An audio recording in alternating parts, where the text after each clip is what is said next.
As I had already said, I got a call. I was living in Monaca in 2003, and I got a call from my father to come to Ohio.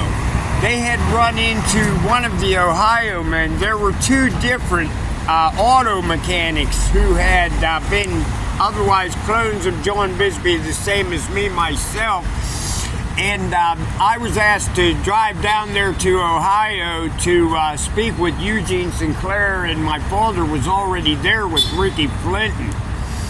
I had come down there, and they had the man held there, and I was taken under 302 arrest by Eugene Sinclair because he said he did not like my belief that me and the other man had used to be the same man. They said that we feel he just looks like you, so we're taking you under 302 arrest for your belief that the man had once been you. There were two of those mechanics, the younger. There were two auto mechanics that I had also known in Ohio when I was young, because my father had also tried to attach their wages. Mr. Powell would track the men down, and my father would try to garnish from their pay, claiming he was injured in some way. Colin would usually just steal from the men if he wanted it himself, or try to force my father into court to take money from the men. My father had attached to Carla Faucha's divorce from Fred Greenleaf in 1976. The divorce was actually filed in 1978. There was an incident with Mr. Greenleaf when a man wouldn't leave his house that it actually had come to Hillary Clinton's attention, because they had tried to cause trouble for the man for having sex with his wife in his own house when the man wouldn't leave. Otherwise, my father trying to take Jack Cosmet's property, or just recklessly try to ruin the other man's life. Cosmet in 71 with trying to put a lien on Darbish's house. It was Cosmet's.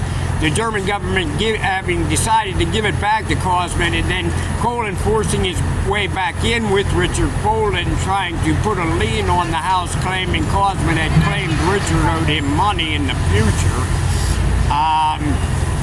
Greenleaf, my father tried to attach to his divorce settlement, which never got my father any money, but infuriated Mr. Greenleaf. I had also seen Greenleaf in Cologne in 71 at another, where Carla had been with a man named Lehman there, who was like the custodian of the house there where she stayed, and they had I'll let it at that for that one. But anyways, the two auto mechanics in the 70s whom Richard Poland had tried to attach their wages in some way. One man had had a forklift accident which had spilled over an entire shelving unit where he was working, and the man I said in Ohio, twice meeting him, or maybe three times. Once the Monaca police brought him to my house and he came in and talked to me.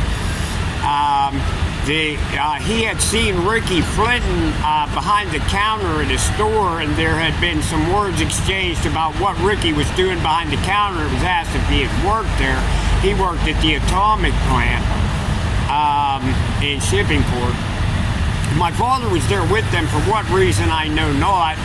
Eugene had arrived after I did. It seemed that way, and then I was taken into 302 custody because of my long-held belief that the older men had once been me, and I had once been the older men, is the easier way to explain it. And then as they continued to clone, I had kept that belief since the early 1970s, believing two of the boys had been killed before me, and that I had been the two older boys killed actually in 1966 in Cologne, Germany. And then their most difficult problem, even though they never admit any of this, they had 6 baby bodies in Idaho Falls, with Colin there and the Idaho Falls police knowing it. And the man who had said, I don't know why the boy says I used to be his same guy once, had come back to the scene and said, I'll tell you the fuck why. And they laid his dead body over the pile.